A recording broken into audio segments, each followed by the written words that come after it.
house, and Jupiter aligns with Mars.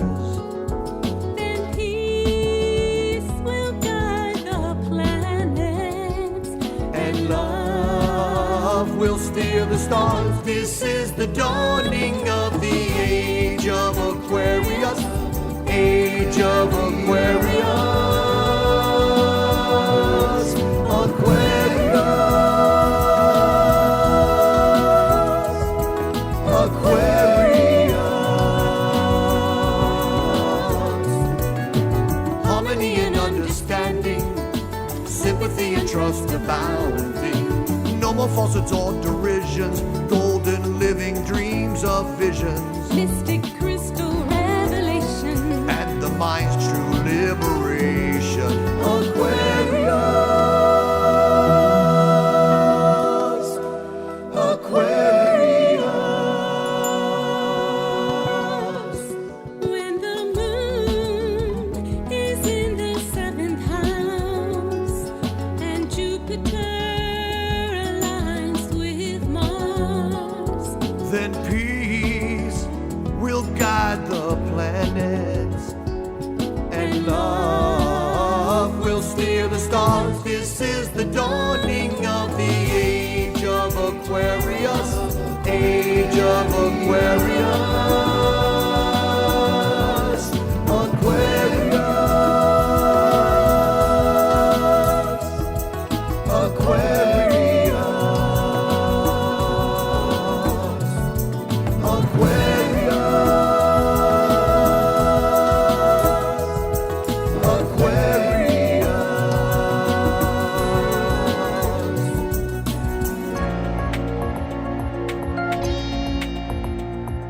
Hey there, people all around the world, men and women, boys and girls. The time has come to occupy. It's much too late to judge and cry. Think about a love revolution, and it's here again. And it's time to let the sun shine in. Come together and sing out strong. Let the sun shine.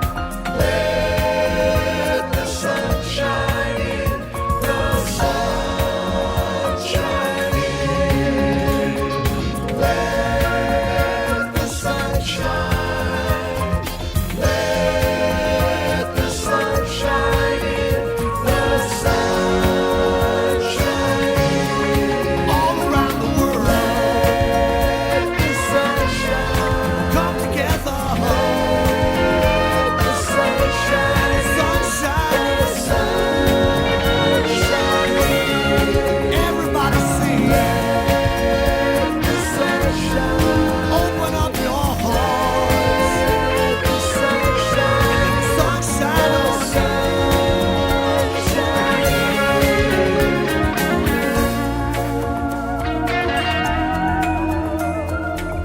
Come together and sing out strong for a peaceful planet where we all belong. Replace all fears with love and grace. We are different shades of one human race. It's the place to chase. The revolution is here again. It's near again. The resolution will now begin for all to let the sun shine in.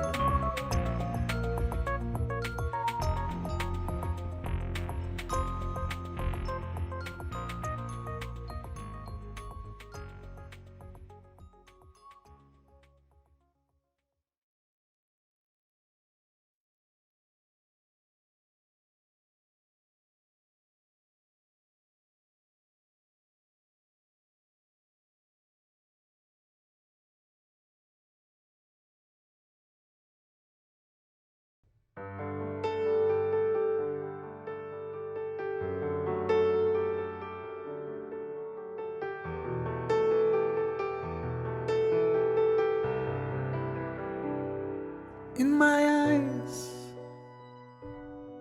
in my mind,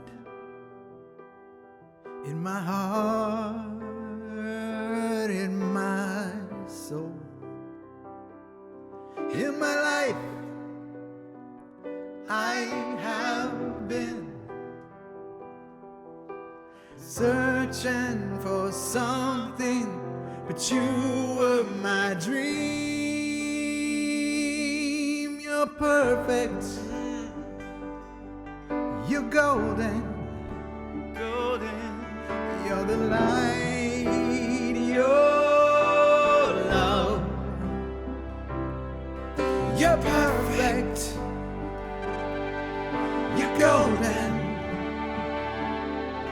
you're the light, my love. When I breathe, When I swallow, caress I feel. When I listen, I hear the most beautiful music out of nowhere. Perfect, you're golden, you're my light, my love. You're perfect, you're golden, you're my light,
without a warning,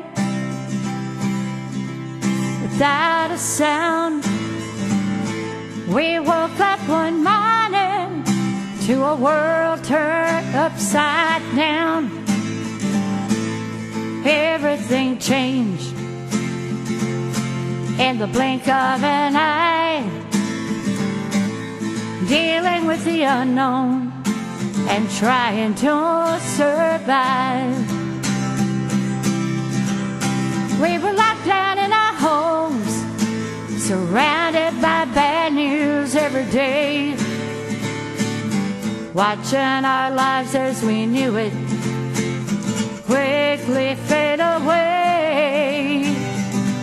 And when this is all over, in our new reality, when we gather together, will we still stay apart 6 feet?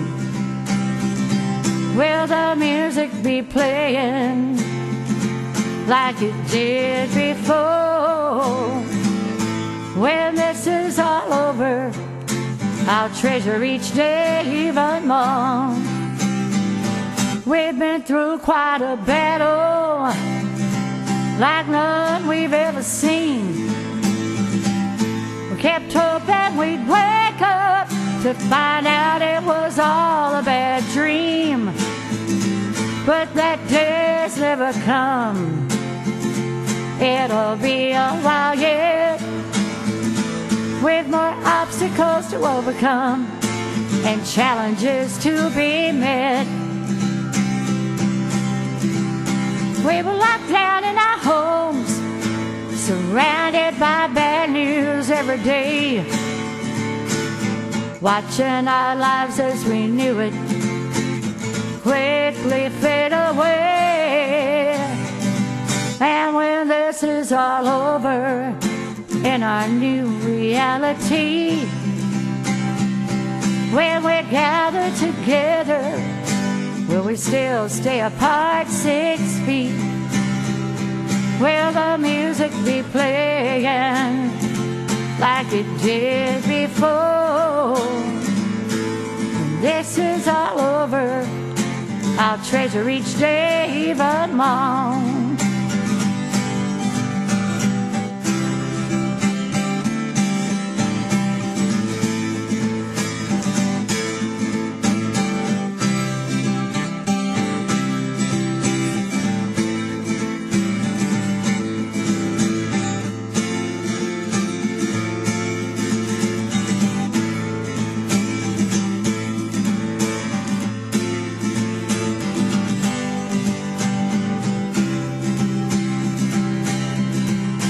We were locked down in our homes, surrounded by bad news every day, watching our lives as we knew it quickly.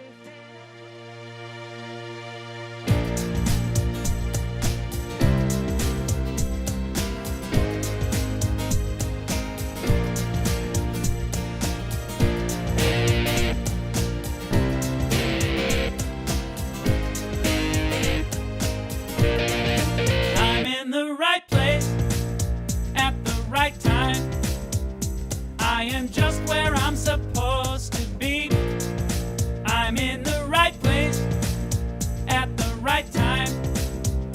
I am just where I'm supposed to be. I'm in the right place at the right time. I am just where I'm supposed to be. I'm in the right place at the right time. I am just where I'm supposed to be. Oh, my soul is welcome here. Oh, my soul is welcome here. I am getting the message loud and clear. My soul is welcome here. Hello and welcome to the People of Diversity Sunday service. We are a multi-faith community and we believe that there are many paths to one divinity. So what does that mean sitting at home watching Facebook on a Sunday or maybe down through the week? We have 9 different speakers from 9 different faith perspectives and 9 different music acts, all coming from a positive perspective. We give them one topic, one word topics. The speakers come back with a talk, the musicians with 2 videos, Becky and I say hello and goodbye, and it becomes a Sunday service after it goes to Philip, and he magically congeals it all together and makes it new and special and a premiere on Sunday for us to watch as a new Facebook Live video. It's beautiful. Join us in this magical enterprise at www.peopleofdiversity.org. Hit the donate button in the center and donate at will. That's all I know. We are presently doing the topic of acceptance, which has been very interesting. Yeah, one word's got a whole lot of different connotations and meanings, and all of our talks, I think this will be our 5th one. All of them have been different, and all of them have been inspiring and really cool. Last week we had Swami Dumavati, and her musical guest was Gary Lynn Floyd, and it was really, really good. Swami had a totally different outlook, and as we expected, and it was awesome. This week is Reverend Sue Bailey, our dear friend and founder of the pod, and her musical guest is David Roth. Next week we'll have a Baha'i perspective on acceptance from Dean Martineau and Judy Barant, and their musical guests are Jason and Heather Powers, and they are new to the pod family. They have not joined us yet, and we are really looking forward to hearing from them. It's going to be cool. So past services are available on the People of Diversity Facebook page, Facebook group. Just go in there. The one from the immediate one from the Sunday before is posted to the top of the pages, and you can watch that, or if you'd like to go back and see other ones, older ones, you can go to the live or the video pages, and they're in their chronological order. Right. So, at 11:45 until 12:15 following the morning service, we do a live deep dive where we come on Zoom, and the link is below. Come on Zoom and chit chat with each other. Very often the speaker joins us. Sue usually joins us. I think she's planning on doing that this week. And we just talk about the message, talk about just check in with each other. It's a lot of fun, and we both really enjoy doing that. And everybody that participates regularly gets a kick out of it. It's a highlight of We get to check in and see each other. Yeah, and I it's think fun. that's a big part. Yeah, it's fun. It's good. At 5:45 on Sunday evening, we rebroadcast the morning service. So if you miss it in the morning because you're out doing other things, or you want to just come back and check it out again, that's what we always do. Just watch it twice. It's really good. Or you want to send somebody back. If you hear something in the morning that touches your heart, or you think of someone that said, ooh, so-and-so could really benefit from hearing this, then send them back to that 5:45 service. Goes from 5:45 to about 7 o'clock. You can get notifications about the services on Facebook by just going to the Facebook People of Diversity Facebook pages, group or page, and just ask to join, and you will just get those notifications during the week when we put up the events, and then on Sunday morning and Sunday evening when the events premiere. So every week we bless a country, and last week I said our country this week would be Botswana. Well, then our country, and that was the intent, and I got out of order, and I did Brazil. So we're doing Brazil today. Next week we will do Botswana. So if you have facts about Botswana, if you have ever been to Botswana, if you know anybody that's ever been to Botswana, anything This is about your second shot at it, so you better get it in. Yes. Second shot at Botswana. Send that to the email address below, and we'll use it in our country blessing. And so today we are going to bless Brazil. I thought I knew a fair amount about Brazil. It's common, right? We know stuff about Brazil. I learned a lot. Okay. Brazil is located in South America. I knew that. It's the 5th largest country in the world, and it is only slightly smaller than the United States. has 211 million people, making it the 6th most populous country in the world. 65% Roman Catholic and about 22% Protestant. According to the Guinness Book of World Records, I thought this was interesting, the largest bank robbery ever was in Fortaleza, Brazil, in 2005. 10 people dug a 256-foot long tunnel under the bank and stole $70 million, making it the biggest bank robbery ever. I didn't read where it said they got caught or not. I would imagine they probably did. Rio de Janeiro hosts the world's largest carnival each year on the first week in March.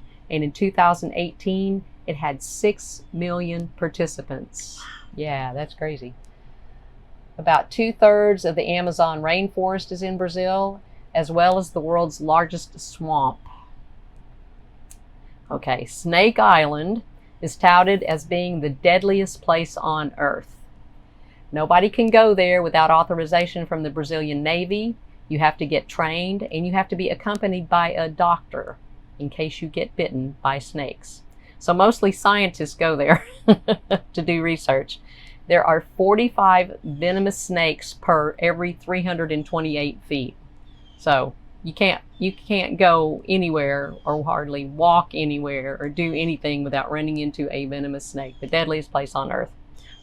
There's more biodiversity of plants and animals than anywhere else in the world. They have 103,870 animal species and 43,020 plant species. Brazil is the largest producer of coffee in the world, and about 30% of the production comes from Brazil. And there are 3 major ethnic groups. This is kind of cool. The indigenous natives, the Europeans, which were mostly Portuguese settlers, and Africans, which were brought in as slaves. And these 3 groups are represented on their flag by the red, white, and black stripes on their flag. So they're very proud of their biodiversity. So we want to hold the people of Brazil in our hearts, knowing they want the same things in their lives that we want in ours. We bless them. We appreciate that they appreciate their mixed culture, their biodiversity, lots of people living together and pretty much doing it in harmony. And we hold them in our hearts and we say these words together. May peace prevail in Brazil. May peace prevail on earth. May peace prevail in me. Amen. And if you have something about Botswana, send it to me. Botswana. Second shot. Okay, you're up. David Roth has been singing to me and my heart for about 30 years now. And it just hearing his voice puts me into that open, vulnerable, listening, receiving place, which fits perfect because one of my favorite speakers, teachers, is Sue Bailey. When we created the pod, it was an exciting time, and it was very exciting to be a part of that. And I know that this will be another profound combination. And without further ado, we'll see you on the other side. Good morning, everybody. David Roth here, going way back to a couple songs from my very first CD that came out a long time ago. Maybe it was an 8-track or a cylinder. I'm not sure, but I still stand behind these songs, or I sit behind them, as is the case today. It's wonderful to be with you.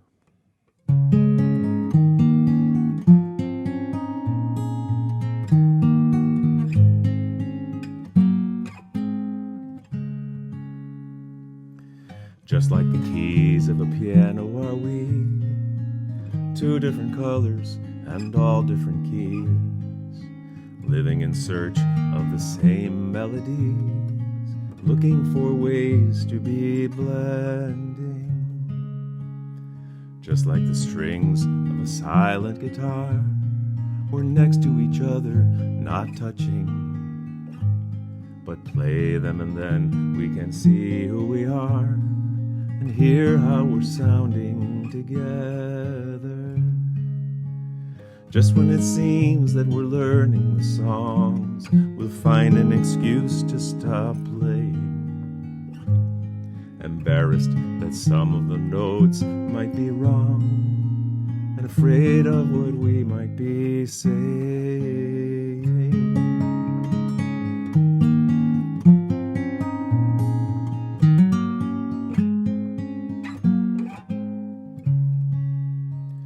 Just like the face of a banjo is round, we follow the circle and soak up the sound, learning the way that our lives are all wound, lives that keep growing in circles.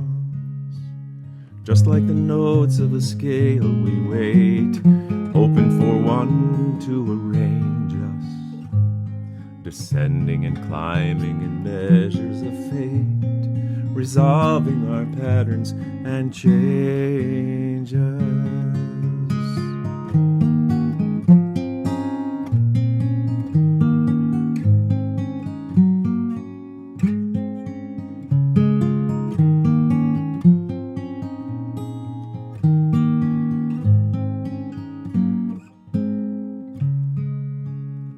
Just like the keys of a piano are we, different colors and all different keys, living in search of the same melodies, and looking for ways to be blending.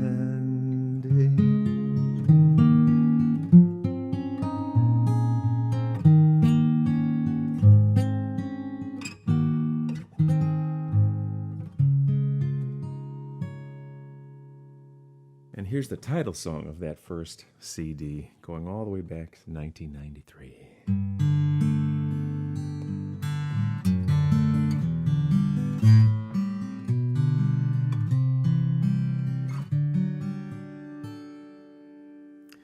Everyone looks for their calling in love, but I always find it surprising the way people say that they're falling in love, when I always felt I was rising, floating right off of the ground, and reaching something that I only have dreamed of. I'm not falling at all, I am rising in love.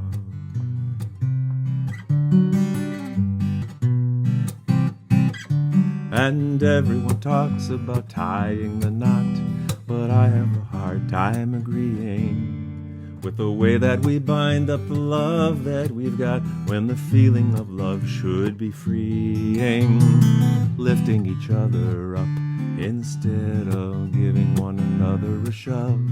We won't be falling at all, we'll be rising in love.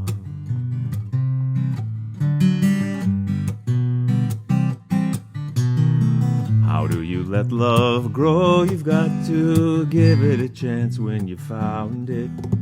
A bird in your hand will stay until you start to close your fingers around it. Love is a river whose waters we test, and a measure of where we are going. But you never can step in the same river twice, for that water is constantly flowing. But the deeper the river, the greater the trust, and the more that we're rising above, we won't be falling at all, we'll be rising in love. I am not falling at all, I am rising. I'm not falling at all, I am rising. I am not falling at all, I am rising in love. I am rising in love. I am rising in love. I am rising in love.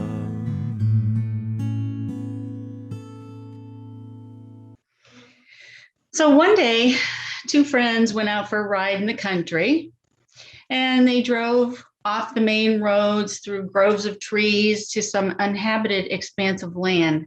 And the driver, Walter, stopped the car and began to describe in detail the wonderful things that he was going to build on this land.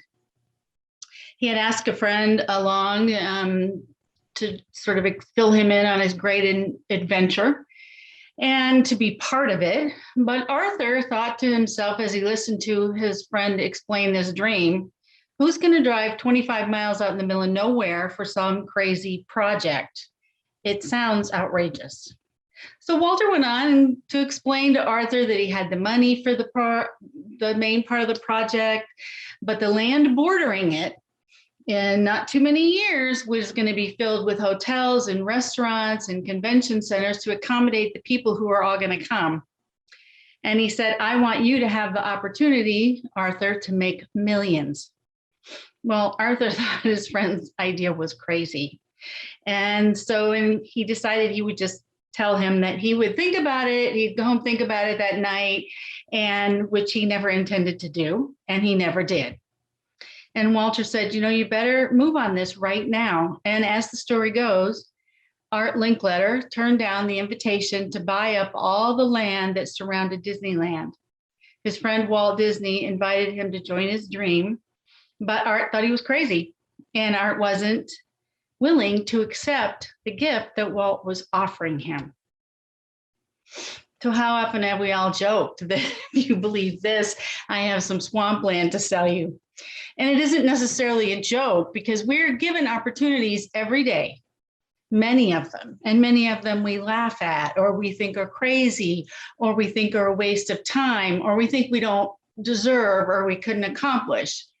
And so we let our limited beliefs about the gift or about our gifts get in the way of something that could change our life profoundly. So what if you accepted the idea that you say yes to the gifts that you are, and the gifts that are available to you, being offered to you by the universe? You might be able to sort of reap the riches of God's kingdom, the kingdom of heaven on earth. And then it's not a joke, it's a spiritual reality. So today we're looking at the spiritual idea of acceptance. The first thing that might come to us is the idea of being acceptable to God, accepting us with our our faults and our behaviors and the things we've done, and are we good enough? And so, or our acceptance of ourselves, our judgments that we've laid on ourselves, again, the conditions around us, the circumstances in our lives, and of course, the acceptance of other people. However, there's another kind of acceptance that is spiritually far more important to our lives. According to the dictionary, acceptance is also defined as to receive something offered willingly, to accept a gift. Just like Walt Disney was trying to do with Art Linkletter. I'm offering you a gift, and I hope you accept it. So we're going to explore a parable today about accepting a gift. A parable is a short story, and in this case, it's from the New Testament, and we're going to interpret this story metaphysically, which means we're going to look at it from a deeper meaning than our common or literal one. We're going to look at it as if the story was about us and our consciousness. So Jesus used to teach all about the kingdom of heaven and the kingdom of God. And he spent most of his ministry trying to get this point across to people. And in this parable, he's trying again. So this kingdom, first of all, Jesus believed, and I believe, is not far off in some distant place that we want to go when we die, but that it's here and now on this earth, within us, all around us. It's a spiritual kingdom that's available to each one of us, and that if we're willing to use our spiritual senses, we can accept it as a gift. So the death of baseball great Ted Williams put the science of cryonetics back into the news. We all know about cryonetics, the theory that if you die and your body's frozen, then later on, if you had an incurable disease, they might wake you up, administer the cure, and you can continue living. Well, I mean, that science is continuing to go on. And although it's not viable right now, there are, I think I read about 150 people frozen somewhere in Arizona.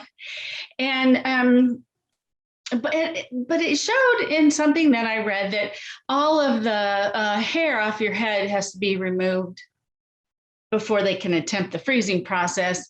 And even then, the process doesn't always work. And when I read this, I thought, isn't there something in the Bible that explains this in Matthew chapter 22, where it says, many are bald, but few are frozen? I heard this silly joke and I couldn't resist it, because actually the passage in Matthew says, many are called, but few are chosen.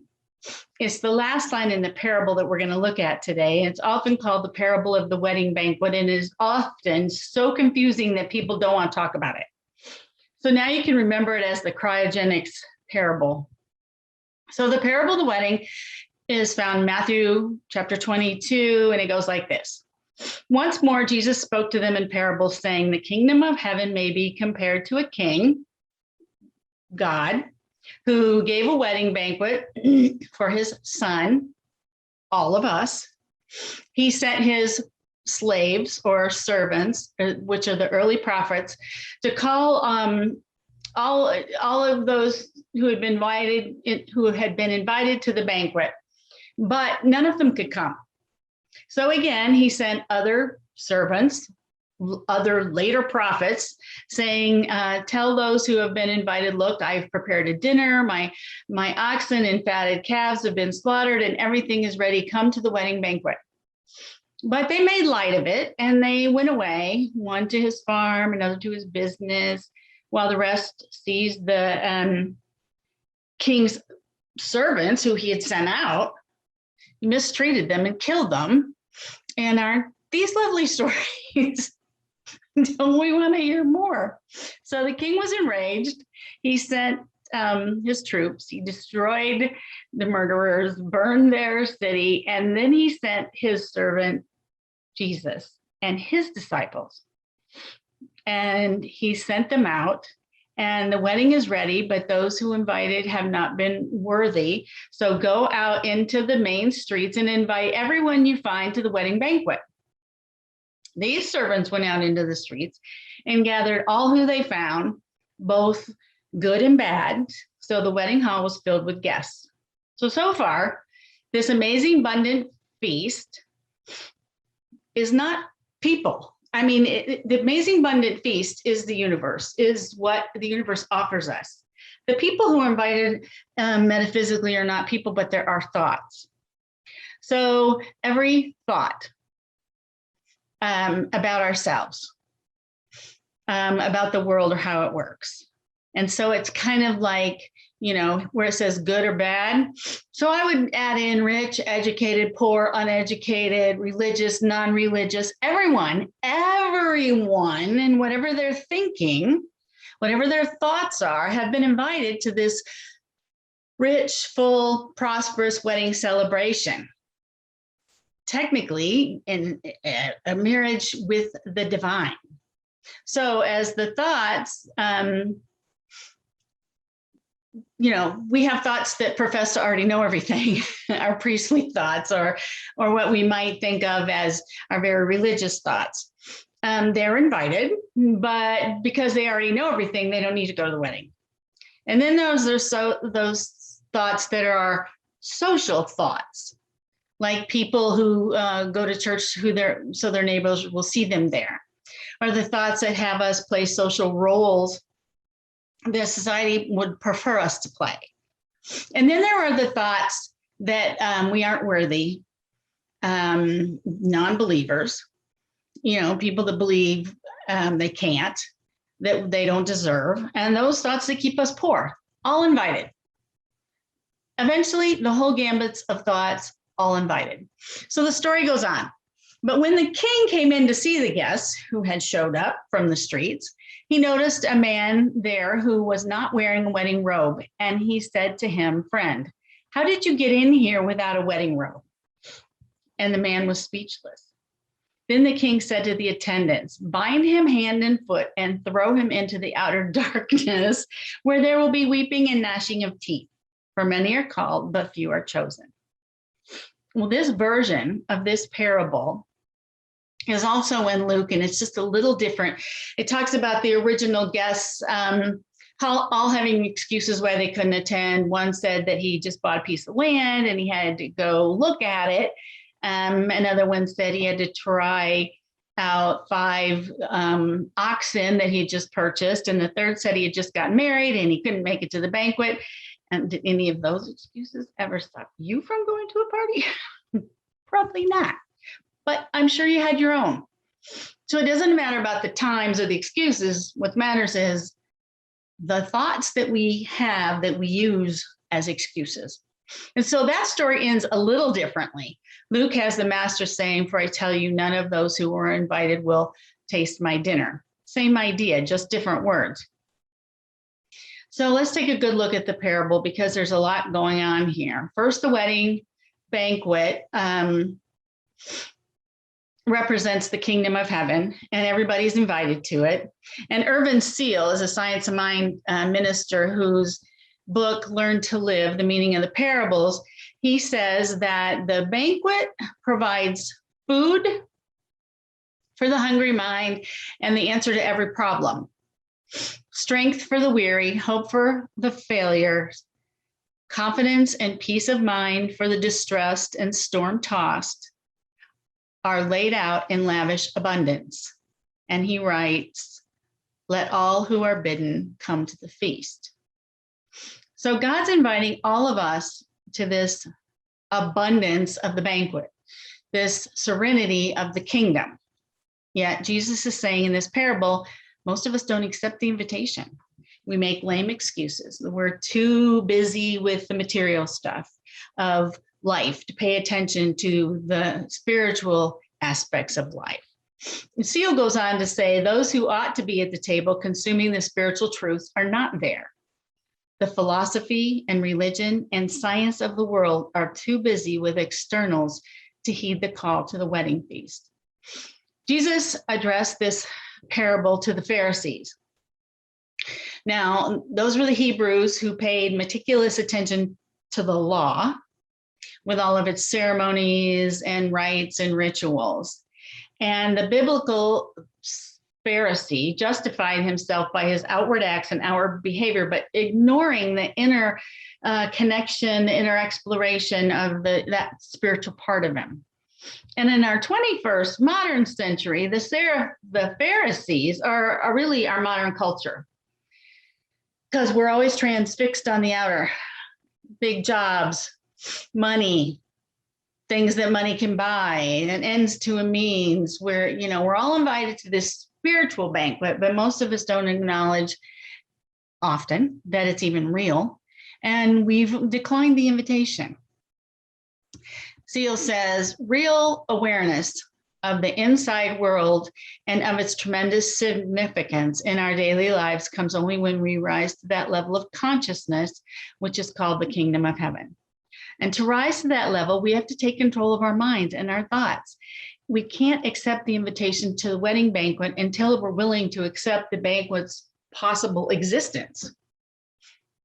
And that involves a change in our thinking, and it involves a change in our heart.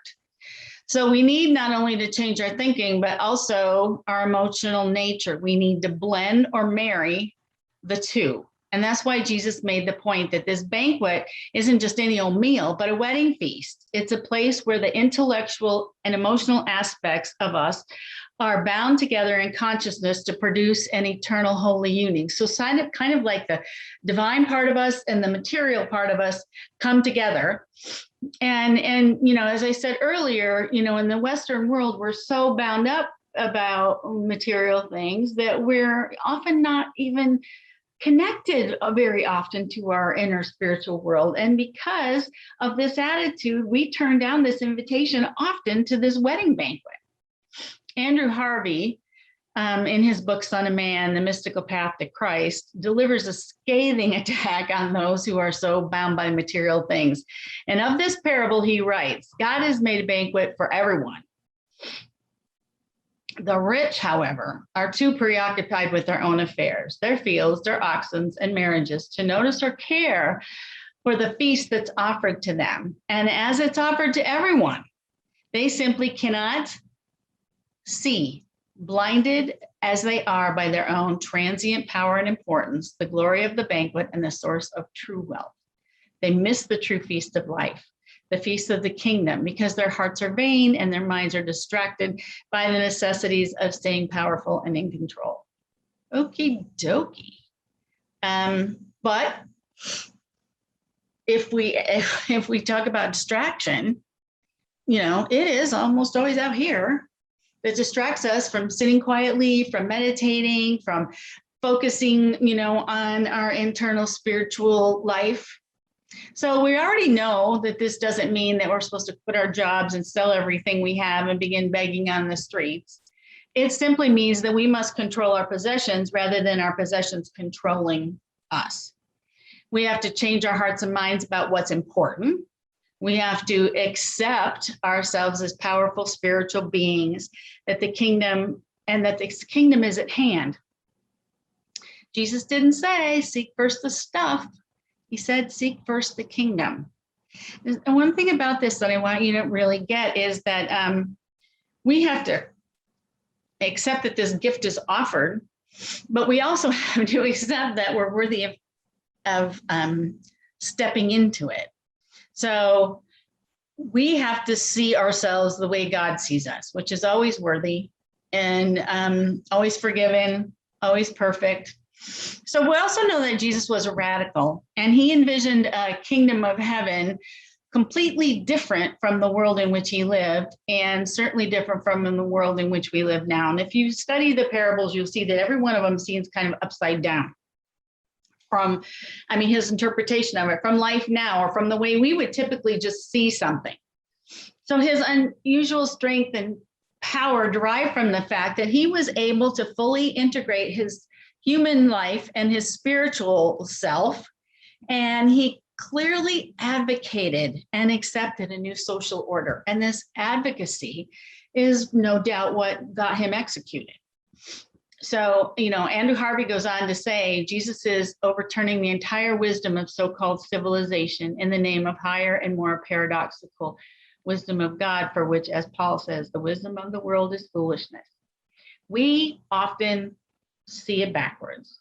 We think that all of our power comes from what we can accomplish in the outer world. And Jesus tried to teach us that all of our power comes from our connection, our spiritual connection side of ourselves with the spirit within us. Andrew Harvey goes on to say that all the worldly and social wisdom can create is a divided, fragmented, unjust world where the powerless are created with contempt.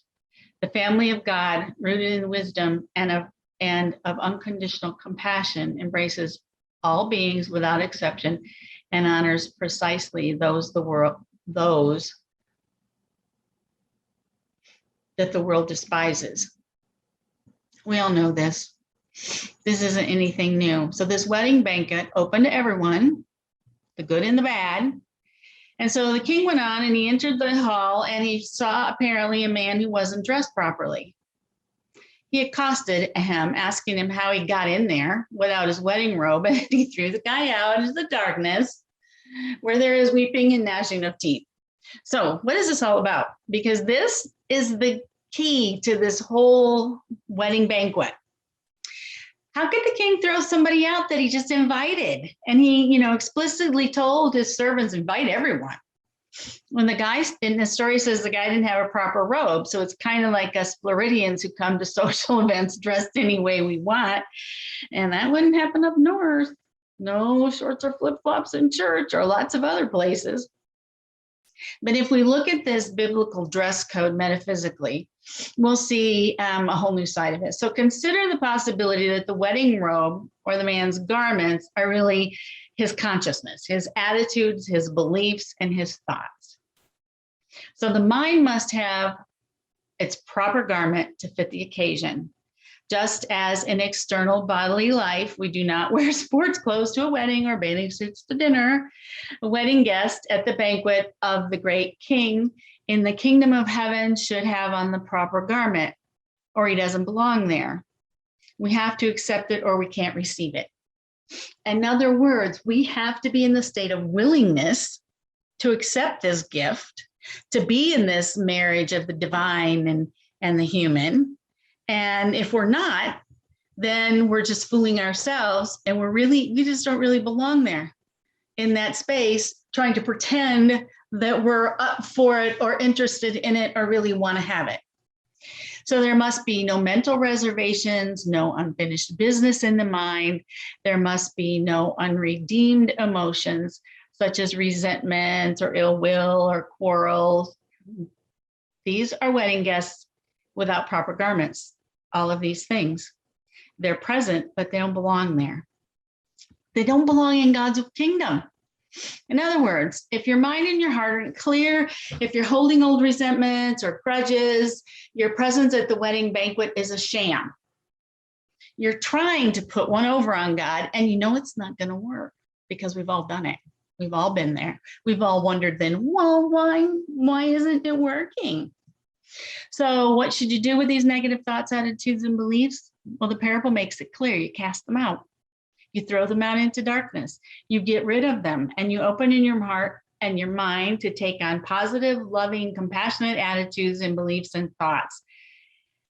And especially they're important on this occasion because don't forget, it's a wedding full of joy and hope and new beginnings and positive attitudes and immeasurable possibilities. And finally, the wedding banquet contains this parting phrase. Many are bald, but few are frozen. Sorry. For many are called, but few are chosen. In other words, we're all called the way we are. But in order to accept this gift, we have to be willing to not bring with us those thoughts that keep us out of the kingdom. I hope it's clear by now to all of us that we're all called or invited to the beautiful, abundant kingdom of heaven. Divine is within us, all around us, just waiting for us to acknowledge and accept the presence and the power, yet not all of us choose to do it. In fact, millions of us on this planet choose a different kind of God. God of things, a God of money, a God of power, a God of hate and violence. Some of us want to attend the banquet, but we're still wearing garments of negative attitudes and thoughts and beliefs, not only about others, but also about ourselves. And until we cast those unacceptable garments into the darkness and put on the proper wedding garment, we can't accept our invitation to the wedding. If you believe the things that Jesus taught, you have to make a choice to choose and accept the invitation to the kingdom, accept the call to attend the wedding banquet, setting aside anything that distracts you. Are you willing to dress the part in and out? Choose to control your possessions rather than being controlled by them. Choose to change your mind, your attitude, your beliefs, and your thoughts.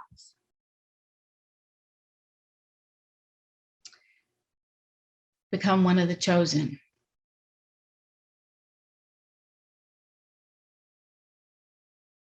We're all called, but only a few of us choose to accept this invitation. And I hope that we all get there someday. Blessings. So now I'd like us to close our eyes and just for a few minutes, I just want us to center ourselves, take a few deep breaths, and let your body feel. Let your mind, your internal self, your brain, let it close down. Begin to let yourself feel truly present in your being, relaxed in your body. Just begin to feel in that being, that spiritual being within you. Just begin to feel the light growing. The light from that being encompassing your entire body, your heart, your limbs, your mind, and just feel that light. And if there's any doubt in your mind that there is that light in you, I invite you today, this moment, to accept that it's true. Because it can't show up if you can't accept it.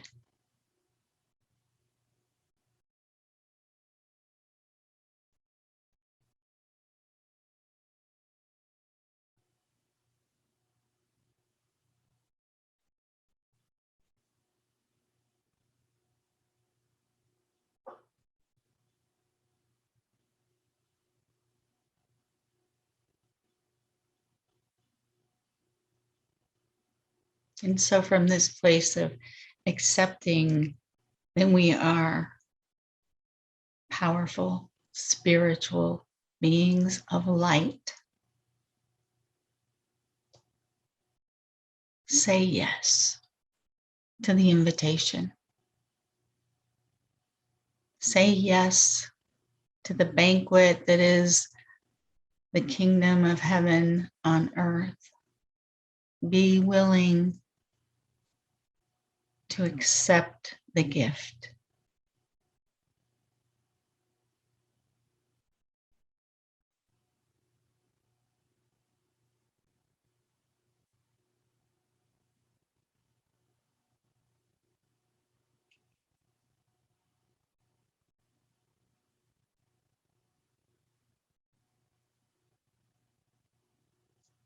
Nothing can hold you back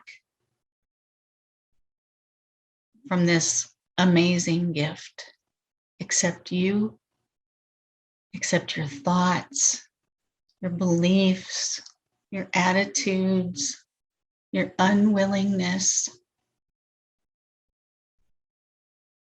So just let those all go and just let your being of light fill you with yes.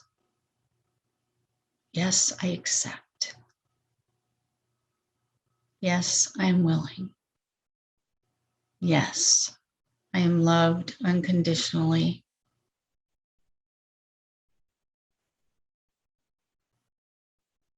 Just like I am.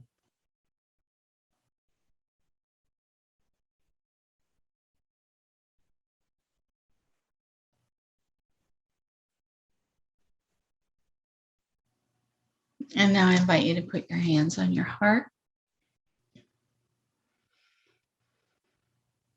Take a deep breath in and just feel the energy of your heart lit up.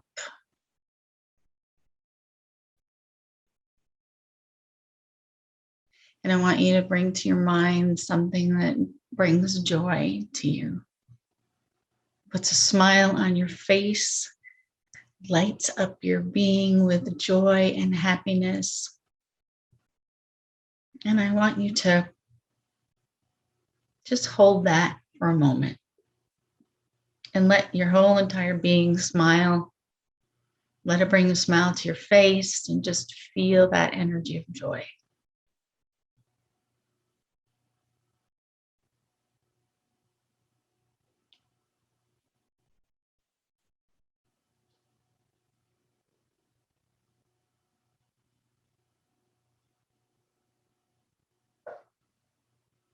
And from that place, say yes. I accept.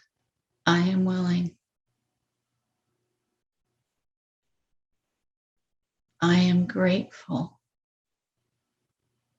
that all I have to do is change my mind. The invitation is always open. There's always a wedding banquet.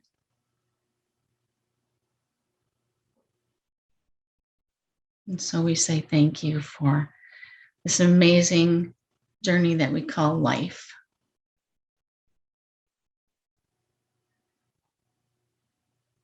And so it is. Amen.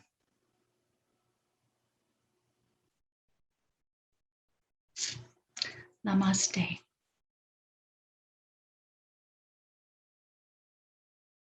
Many, many thanks to David Roth. Dave, you're always great, and just like Scott said, just hearing your voice, yeah, just is like it's beautiful, and your songs are always so fitting, and we appreciate you so much. Thank you. Sue, love you. Don't know what else to say.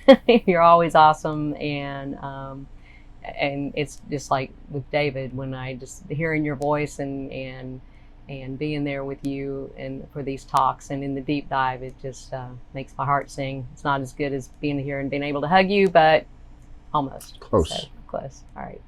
Thank you, Philip. Thank you for all your hard work and putting this together and keeping this rolling every week. We really do appreciate you. So thank you. Following the service, 11:45 to 12:15, 30 minutes. And we cut it off at 30 minutes, even a lot of times we don't want to. But join us for the deep dive. The link is below. If it asks you for a password, sometimes it does, sometimes it doesn't. The password is truth. So join us for that. You won't be sorry. It's a lot of fun, and we really have a good time with that. Tonight, 5:45 for the second broadcast of the service. And come back and watch again, or send someone. And next week are the Baha'is, Dean Martineau and Judy Barant, and our new musical guests, Jason and Heather Powers. Dean and Judy's talks are always amazing because they incorporate videos that the Baha'i groups put together, and their videos are just so professional and so incredibly beautiful.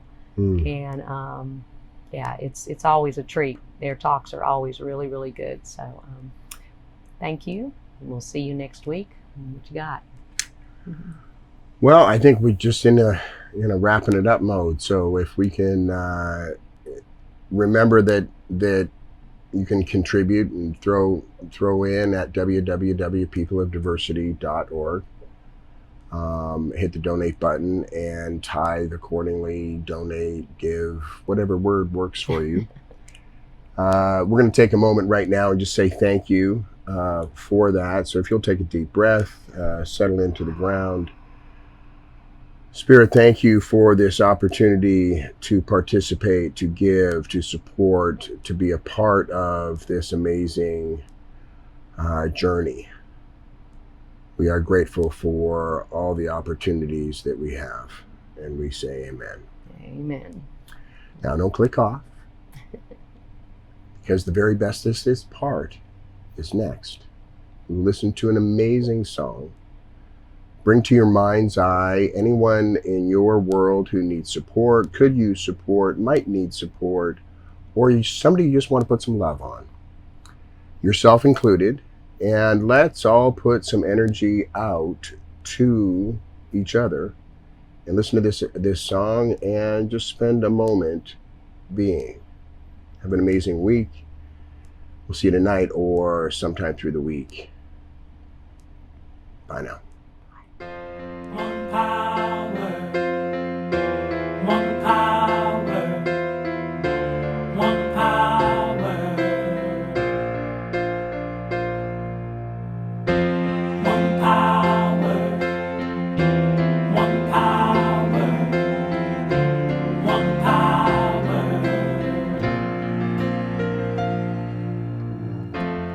There's one power invisible, and you see it everywhere and every day. One power indescribable, and you speak of it with every word you say. Mysterious until you know the truth, as simple as the love live inside of you. Call it God, call it Spirit, call it Jesus, call it Lord, call it Buddha, Baha'u'llah, angels' wings or heaven's door. But whatever name you give it, it's all one power, can't you see? It's the power of the love.